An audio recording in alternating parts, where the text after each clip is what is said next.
Given two strings, if we wanted to determine if they are anagrams of each other, how would we do that? So the simplest solution would be to just sort both of the strings and then just return if they are equal or not. If they're equal, then that means that they are anagrams, right?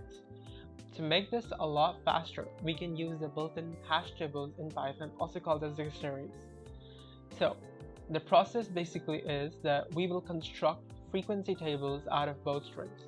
This is pretty straightforward. We're basically just iterating through the characters in the string and then initializing that entry with 0 if it doesn't exist, or incrementing it if it already exists. The result is a frequency mapping for each character.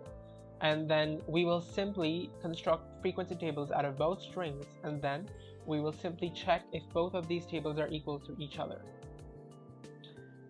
And if you are a code freak like me, then you might appreciate this one-liner solution.